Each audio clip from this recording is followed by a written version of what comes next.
Welcome to new TV Telugu. Amaravati రాజధాని అంశంపై YCP అధినేత జగన్ తన వైఖరిని స్పష్టం చేయాలని ఏపీఐటీ విద్యాశాఖ మంత్రి నారా లోకేష్ డిమాండ్ చేశారు. ఒకే రాష్ట్రం ఒకే రాజధాని మా నినాదం, అభివృద్ధి వికేంద్రీకరణ మా విధానం. అమరావతిపై మీ స్టాండ్ ఏంటి జేటన్ జగన్ గారు అంటూ సోషల్ మీడియా వేదికగా ఆయన సవాల్ విసిరారు. రాజధానిపై తమ ప్రభుత్వ విధానాన్ని స్పష్టం చేస్తూనే జగన్ ను లోకేష్ సూటిగా ప్రశ్నించారు.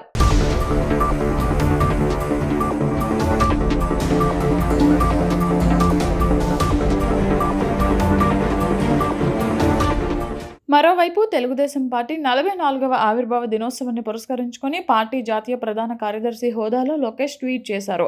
తెలుగువారి ఆత్మగౌరవం కోసం అణగారిన వర్గాలకు అండగా మన తెలుగుదేశం పార్టీ పుట్టి 44 సంవత్సరాలైంది. తెలుగుదేశం కుటుంబ సభ్యులమైన మనకు ఇది గర్వకారణమైన సందర్భం. ఆవిర్భావ స్ఫూర్తి, ఐకమత్యం చాటే సమయం ఇది.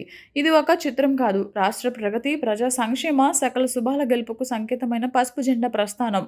మీ సోషల్ మీడియా ఖాతాలలో డీపీని పెట్టి మీ ఇంటిపై పార్టీ జెండా ఎగరేసి నేను తెలుగువాడిని, నాది తెలుగుదేశం పార్టీ అని గర్వంగా చాటండి అంటూ లోకేష్ పిలుపునిచ్చారు.